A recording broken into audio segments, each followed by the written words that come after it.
Well, it didn't come up until the moment my son was laid on my chest. And during my pregnancy, I didn't know what I was having, so I never really thought about it much. But it did cross my mind, and I just thought, I'm not going to do it. You know, I never really looked into it. I didn't know anything good or bad about circumcision or intact. When they laid my son on my chest, that was the first time I was really faced with the reality of things. And the doctor said, "You're circumcising, right?" And I was kind of put off a little by that because it was the first initial moments of, you know, bonding and establishing breastfeeding. And so that perturbed me a little bit, but I kind of brushed it off. I shook my head no and, you know, continued on with meeting my son for the first time. And it didn't come up again. I was like, okay, good, that's over. But the next morning, around 7:30, I was woken up by a different doctor. And now looking back, he was fast talking and trying to really make light, I feel, of what was going on, because it felt very out of control. And the decision was pretty much made for my son the way he came in there and got my signature. Do you remember anything specifically he might have said? I won't feel it. It's quick. It's better for him.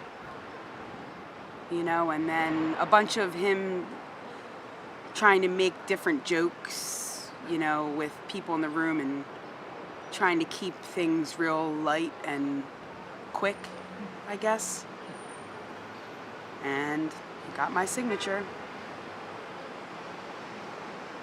What happened next? Well, my son came back and they wheeled him in. And I went to pick him up and he let out this like squealing sound. He'd never made any sound like that. You know, he was very quiet and happy and calm. And I went to pick him up and it was just this squeal sound. And I looked at my son's father and I was like, that traumatized him. I knew at that moment my heart sunk, and you know, I wanted to just kick myself for not, you know, standing up for him and not following my instinct. And I really, at that moment, that was the beginning of a regret that I will never, ever live down. He was pale and his eyes were puffy and scrunched up and bloodshot. And he had a hernia from screaming. And he just was fidgety and he didn't want to look at me. You know, I held him and he just, you know, well, he slept for hours after that. He didn't want to wake up. He didn't really want to nurse. You know, and I had to keep trying with him just to get him to nurse again. So, yeah, it was pretty brutal. But even then, I didn't really know about circumcision. That motherly instinct told me that it was horrible. And I know he suffered. I know he did. And then I learned about 4 months later what circumcision was about. I came across something about Chase, and it prompted me to look into it. And, you know, a case about a little boy, you know, and his father wanting to cut him, and it made me want to, you know, dig deep into that story and read it. And I found a few links, and I ended up watching a video of the actual procedure, and I have never been the same since. I mean, it's absolutely unbelievable that a doctor could see that right in front of their face and actually participate in that and not be affected by it. You know? So I really hated myself for a long time after that, and I would hold my son and nurse him to sleep and apologize to him over and over and over and just cry and cry. You know, and nobody understands. You know, your friends don't understand. Well, it's not that big of a deal. You know, even your partner may not even understand why it's affecting you so much. So it was a hard time in my life. It's hard to talk about. Yeah. Yeah. But you're on the street. Yeah, because I have to do something about this. I can't sit back and just not use our story to spread awareness. I, for one, would have loved someone to come up and give me some information. I don't understand when people don't want the information. I don't understand it. I would give anything to go back and, I mean, anything. I would give my arms, my legs to go back and make a different decision. No decision. What are your thoughts about that doctor?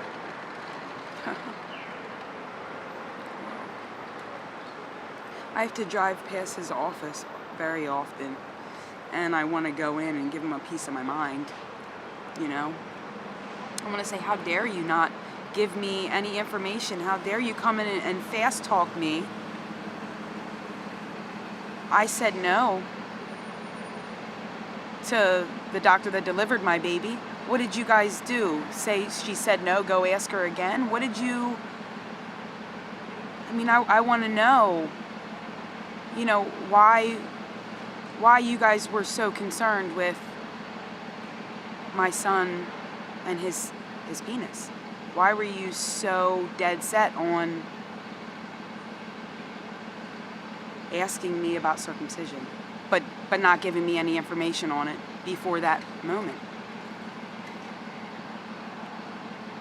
So, really, the only thing I could do at the time, someone suggested that I go to the hospital and make a complaint. And so I got my ducks in a row and I printed out all the information I could in a binder, and I called the hospital and said I wanted to make a complaint. And so they said, okay, well, you know, what happened? And I said, I don't think I can talk about this over the phone. I'd like to meet face to face if that's okay. And she said, yeah, is it okay if the chief nursing officer comes? And I said, oh yes, I'd like her to hear me out as well. And that was a nice long meeting, and you know, I got across a few points that I really wanted to get across, and they learned some things that they didn't even know.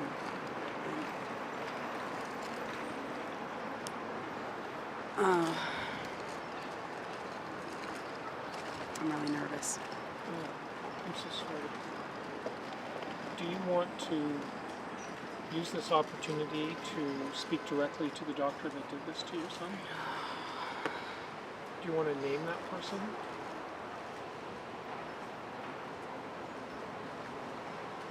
I'm not sure if I should. Should I? You I'm can, not sure. if you want to, and you have regret about doing that afterwards. All you have to do is tell me and I won't miss it.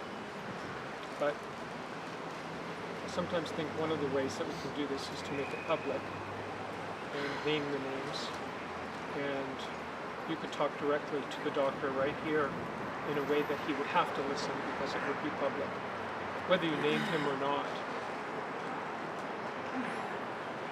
Well, his name was Joel Kramer, and he was the lead OB of Kramer and Associates. And the doctor that delivered my son was Lev Belder. And we loved him. We wanted him to be our delivering doctor. And I really can't believe I couldn't trust them. Because we really liked them. You know? When you've studied a lot about this issue now, and you know a lot about it. Yeah. How do you view what went on in that hospital room?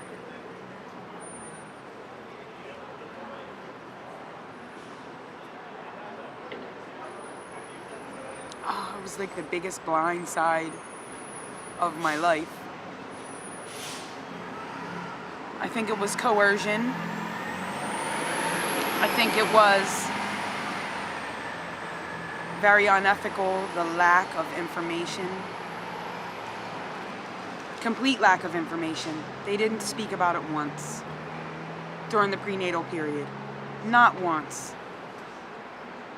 We didn't even have a conversation about, you know, why it was coercion, lying, manipulation. I believe it was manipulation. Do you understand why? In my heart, I don't understand why, but I can try to piece the things together. I think it was about money. And if I'm really honest, I think they were practicing their religion on my son. Could I offer something? Yes. I think that all circumcision is psychologically driven, and there's a very strong impetus on the part of one who is circumcised to enforce that upon others. And I think that might be even a greater motivation than money or religion. Yeah. Because it seems to cross, when there's no money involved, when there's no religion involved, there's still strong. Yeah, I believe that. There's many reasons, and I think they all run into each other and, you know, spill over into people who never would have even circumcised. You know, the instinct was there to not need this, you know, to protect your baby. And what is it that overrides the maternal instinct? What can do that? I mean, it's just baffling. I feel betrayed by the doctors. I feel betrayed by the nurses. I feel betrayed by my country. You know, the women I know, the mothers I know in my life before me that never mentioned anything about it to me. You know, whether they circumcised or not. You know, that this was an issue that I would have to come face to face with. I wasn't ready. I should have been ready. And I wish I could go back with what I know now and just embarrass the doctor that asked me. I would embarrass him. He wouldn't have came back in that room with what I know now. So that's why this information needs to be out there. You know, mothers deserve the truth. You know, and it's a shame that mothers have to happen upon the truth by accident, or people holding signs, or stumbling upon something on social media. I mean, it shouldn't be that way. It's like the Twilight Zone. So here we are at the AAP conference. And you've seen the arrogance and Yeah, there they are right now. Some of them walking behind you.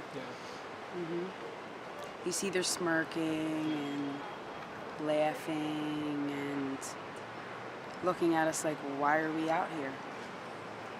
You know? I've even heard a couple women say, why are you out here? Pediatricians don't do circumcisions. How is it that you're a pediatrician and you don't know that pediatricians do perform circumcisions? How is it that I know more about,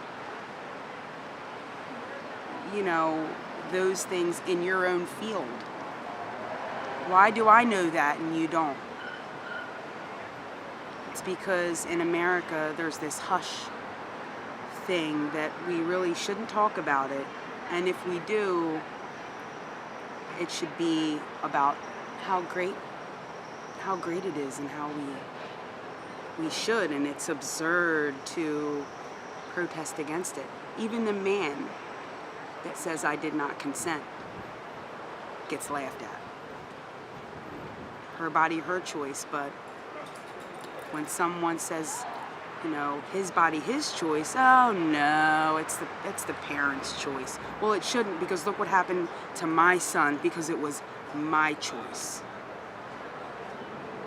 was it your choice? It wasn't my choice, but in their eyes, it was my choice. It was my choice. They never should have given me that pen and that pad, that consent. It doesn't belong to me. It belongs to my son. And that's probably that gut instinct that I had, was that it wasn't necessary and it wasn't my body. So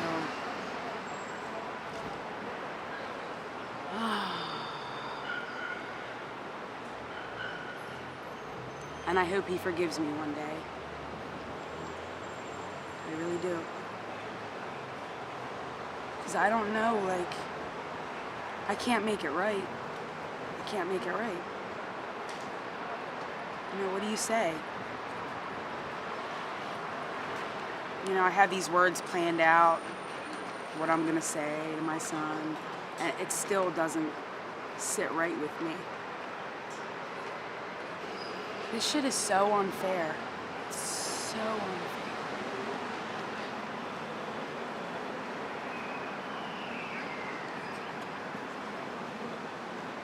It's just, it's mind-blowing how we don't see in America that men have the right to their own bodies.